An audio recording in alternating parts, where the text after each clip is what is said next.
Assalamualaikum warahmatullahi wabarakatuh. Salam sehat.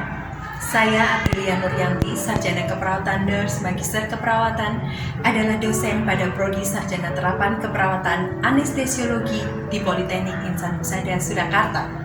Saya mengampu mata kuliah Patient Safety atau keselamatan pasien yang pada struktur program terletak pada semester 3 atau pada tingkat 2. Patient safety telah menjadi isu global yang mengharuskan seluruh sumber daya manusia yang terlibat dalam pelayanan kesehatan memiliki kewaspadaan saat memberikan pelayanan pada pasien.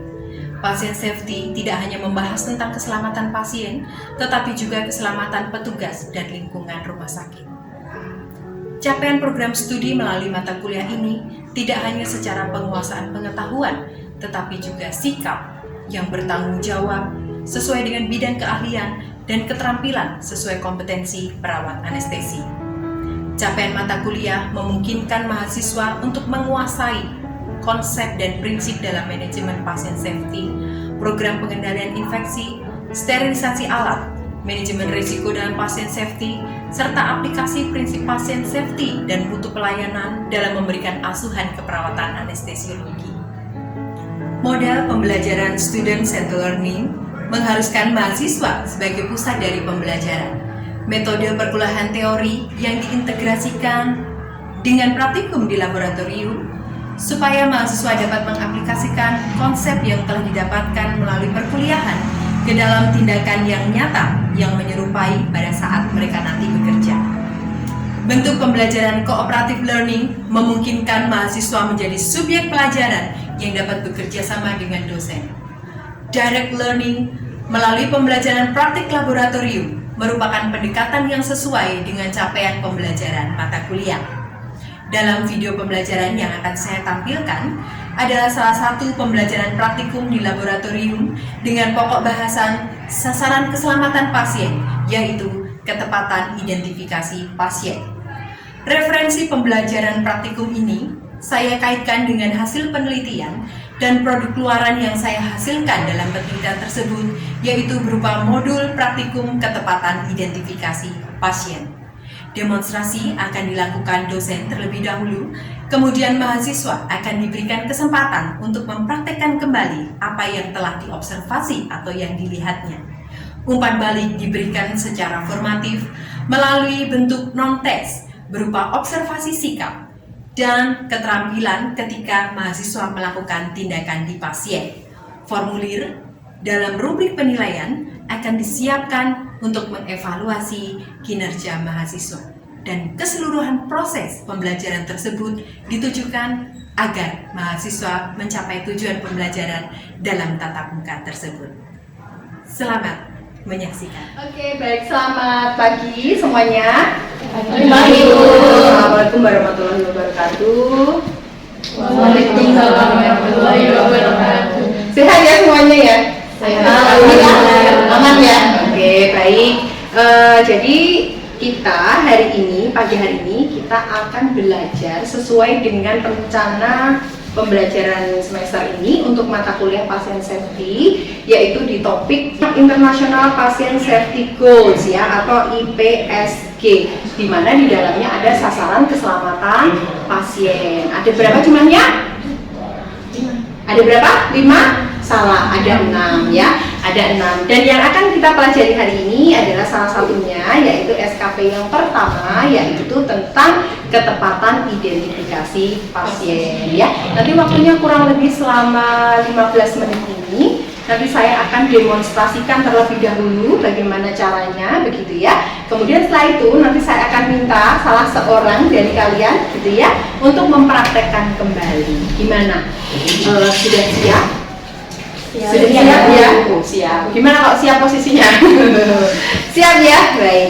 Nah teman-teman, sebelum kita ke praktek ya secara langsung untuk identifikasi pasien, Ibu akan mencoba dulu mengulang ya materi atau teori yang sudah didapatkan di kelas tentang ketepatan identifikasi pasien ini. Ya, jadi nanti teman-teman jawab ya kalau Ibu tanya ya. Oke, kemudian kita mau lihat dulu apa nih tentang identifikasi pasien. Mungkin salah satu bisa menjelaskan pentingnya apa sih pasien kita diidentifikasi dengan benar? Supaya apa? Agar tidak terjadi kesalahan mengenai pasien. Betul. Apa akibatnya apabila ya pasien salah kita identifikasi atau salah kita kenali? Nantinya untuk pengobatan dan perawatan yang lainnya jadinya tidak tepat kepada orang yang seharusnya mendapatkan pengobatan tersebut. Betul sekali. Jadi rawan terjadi kejadian yang tidak diinginkan atau yang disingkat dengan KTD ya, atau bisa saja menyebabkan pasien ini sangat berbahaya untuk pasien ya, sampai kejadian sentinel. Kalian bisa lihat ya di media-media, di laporan-laporan, yang kasus yang terakhir apa yang kalian dengar? Yang tertukar itu apa? Bayi. Nah, kalian bisa mengidentifikasi bagaimana mungkin seorang bayi yang dilahirkan oleh pasien ya itu bisa tertukar dengan bayinya orang lain. Kira-kira ada masalah nggak di ketepatan identifikasi pasien ini? Pasti bermasalah. Kalau kita baca di berita, yang terjadi apa teman-teman? Yang terjadi apa? Kok bisa sampai tertukar bayinya? Udah dibawa pulang loh ya, sudah lama loh itu dibawa pulang di rumah. Berarti kesalahannya pada saat apa? Pada saat apa menurut kalian? Apakah kesalahan petugasnya? Atau dari faktor apa menurut kalian? Gimana menurut ibu pasien? Misalnya ini jadi ibunya si bayi itu ya, bagaimana mungkin bayi setelah dilahirkan tetapi kemudian ketika di ruang bersalin itu terjadi kesalahan mengidentifikasi ya, bayi nyonya A tetapi dibawa pulang oleh nyonya B, kan begitu ya ceritanya. Nah, artinya apa teman-teman? Ini sesuatu hal yang sangat rawan untuk keselamatan pasien ya. Nah, berdasar penelitian yang saya lakukan dan sudah saya publikasikan di dalam jurnal, bahwa kepatuhan mahasiswa praktek di rumah sakit untuk mengidentifikasi pasien itu tidak satu-satunya dipengaruhi oleh pengetahuan. Jadi ada faktor-faktor yang lain selain pengetahuan ya. Artinya apa? Meskipun secara pengetahuan kalian tahu bahwa pasien harus diidentifikasi dengan benar, tetapi ada faktor yang lain ternyata yang mungkin menyebabkan Anda tidak paham. Contohnya apa kira-kira? Selain pengetahuan, ada faktor yang lain yang mempengaruhi supaya mahasiswa patuh untuk mengidentifikasi pasien tiap kali akan melakukan tindakan. Benar ya, seperti itu ya? Kira-kira ada faktor apa lagi selain pengetahuan? Ada yang tahu? Yang sedang kita lakukan sekarang, yang sedang akan kita lakukan sekarang, itu adalah salah satu metode untuk mengasah ya. Jadi modalnya tidak cukup pengetahuan saja, tetapi kalian juga harus mempraktekkan. Betul sekali. Begitu ya teman-teman. Jadi kita akan mempraktekkan bagaimana caranya mengidentifikasi pasien dengan benar. Oke, sudah siap? Sudah siap. Nanti silahkan diperhatikan caranya. Saya akan memperagakan mulai dari persiapan alat-alatnya apa saja yang diperlukan ya, kemudian langkah-langkahnya ketika ke pasien, sampai dengan nanti saya akan minta kalian untuk mengulangi kembali. Siap ya? Siap. Bisa kita mulai? Bisa. Oke, baik. Terima kasih Ara yang sudah bersedia menjadi pasien kita hari ini ya, menjadi probandus. Nah, hari ini kita akan mencoba untuk melakukan identifikasi pasien dengan benar. Coba mari kita review dulu sebelum kita ke tindakan. Ara boleh ikut menjawab. Nah, ini apa? Ibu bawa apa? Oke, namanya gelang pasien apa ini? Gelang apa berarti namanya? Gelang, betul sekali, gelang identitas. Di sini ibu bawa 2 warna. Coba sebutkan kalau yang biru untuk laki-laki. Betul sekali, nggak ada yang bilang untuk perempuan ya. Oke, ini untuk laki-laki yang berwarna biru. Bu, kadang warnanya biru, ada yang biru tua gitu ya. Ada yang biru muda, ton warnanya tetap biru. Yang pink juga begitu, yang merah muda, ada yang pinknya soft seperti ini, ada yang pinknya kayak Fanta gitu ya, tetapi tetap tonnya adalah merah muda. Ini tidak boleh salah ya teman-teman, laki-laki dan perempuan. Kalau pada bayi bagaimana? Sama nggak pakai gelangnya? Biru dan pink? Sama ya? Sama. Pada bayi, pada dewasa, pada lansia maupun semua pasien, gelang identitas tetap sama. Biru untuk laki-laki, pink untuk perempuan. Nah, selain gelang identitas, kita juga punya yang namanya gelang penanda. penanda. Apa saja itu warnanya? Merah untuk pasien yang mengalami alergi, kuning untuk pasien yang mengalami resiko jatuh, ada ungu. Kalian pernah lihat yang ungu? Apa? Tulisannya apa di sana? DNR. DNR itu apa? Do not resuscitate. Artinya apa? Vivi mungkin bisa dijelaskan. Do not resuscitate ya. Berarti apa artinya? Pasien yang sudah Resusitasi itu apa? Bahasa Indonesia resusitasi ya. Resusitasi itu apa? Dilakukan bantuan hidup supaya hidup kembali, kan begitu ya. Nah, ketika pasien terpasang gelang penanda berwarna ungu, artinya apa teman-teman? Ketika terjadi kondisi yang drop atau unfall, kita perlu nggak meresusitasi pasien? Tidak perlu. Alasannya apa? Karena pasien menolak bisa atau keluarga pasien sudah tanda tangan. Ingat aspek legalnya, harus sudah ada tanda tangan hitam di atas putih. Kalau tidak, kita bisa kesalahan, kita bisa dituduh. Oke, baik, siap ya teman-teman. Alatnya hanya ini. Kemudian kalau di rumah sakit ada stiker ya teman-teman, atau kita bisa tulis di sini ya. Nanti kita tulis secara langsung menggunakan bolpen permanen gitu ya. Jadi caranya ini peralatannya, kemudian kita siapkan juga rekam medis atau catatan kesehatan pasien yang menunjukkan di situ ada identitas pasien ya. Identitas pasien yang kalian tahu ada berapa atau apa saja, boleh disebutkan? Nama panggilan kah? Nama lengkap, betul sekali, nama lengkap. Kemudian nama apa? Bukan nama Bu, tanggal lahir ya, tanggal lahir lengkap ya, tanggal, bulan, tahun. Selain itu ada apa lagi? Nomor rekam medis. Selain itu ada apa lagi yang spesifik untuk masing-masing pasien?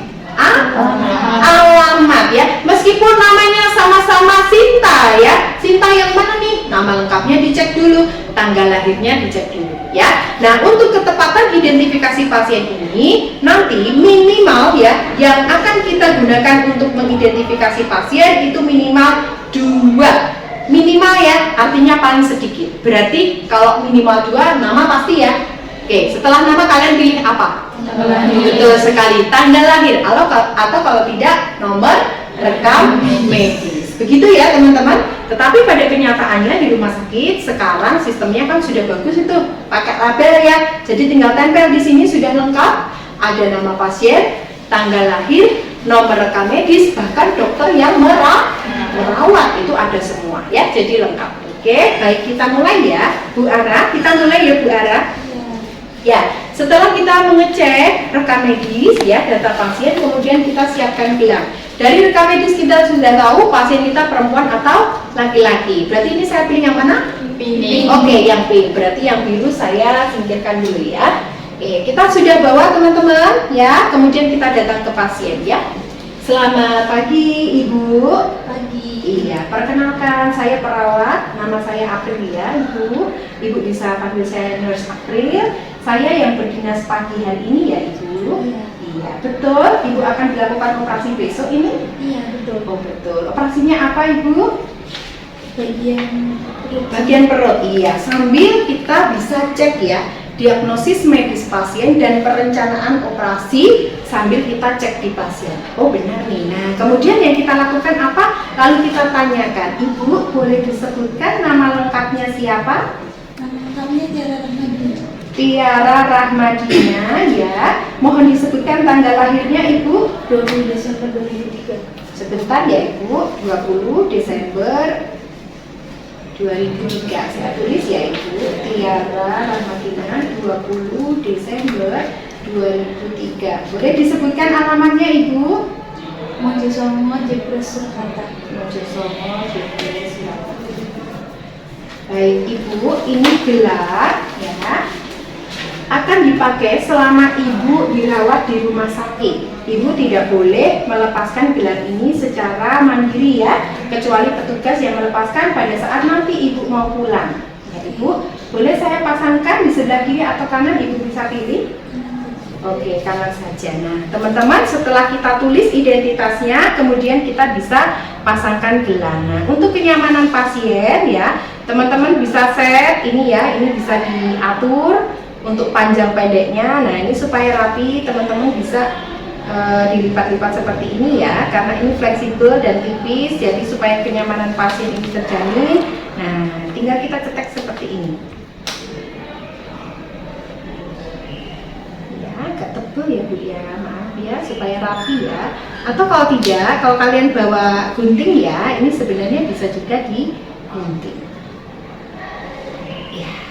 Oke, baik Ibu, gelang ini akan terpakai selama Ibu dirawat ya Ibu, dan tiap kali petugas akan melakukan tindakan pada Ibu, gelang ini akan selalu dicek ya. Mohon Ibu menjawab dan menunjukkan gelang apabila petugas memintanya. Ya. Apakah Ibu sudah jelas? Jelas. Baik. Ada yang mau ditanyakan Ibu? Cukup. Baik, saya rasa sudah cukup Ibu. Nanti untuk selanjutnya kami akan melakukan wawancara dengan Ibu ya untuk persiapan operasi. Baik, Ibu Tiara, selamat beristirahat. Saya sudah selesai. Saya boleh meninggalkan tempat ini? Baik, terima kasih Ibu. Selamat pagi. Ya. Jadi seperti itu caranya ya teman-teman. Semuanya sudah siap mengidentifikasi pasien dengan benar? Siap, Bu. Mana jawabannya? Sudah siap? Siap, Bu. Oke, baik. Nah, karena itu saya akan minta salah satu untuk mengulangi ya caranya. Saya punya gelang nih. Nih, siapa yang mau maju? Boleh? Volunteer? Riris, mau maju? Oh, udah maju. Oh iya, gimana Mila ini kayaknya udah lebih siap. Oh, udah mau semuanya gimana ini? Wah, berarti saya belum jelas. Saya harus ulangi lagi ya? Enggak? Boleh Diana ya? Oke, Diana boleh, silakan. Silakan mencoba. Enggak apa-apa, enggak usah takut salah. Ya, silakan dicoba yuk. Jangan lupa wawancaranya ya, komunikasinya. Selamat pagi, Ibu. Pagi. Ini Ibu yang tadi bagaimana? Ibu. Namanya Ibu siapa? Namanya Tiara.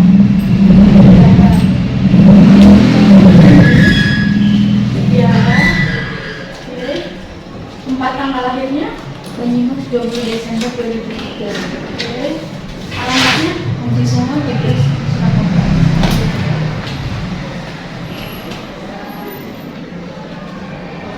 Saya pakaikan di sini ya Bu.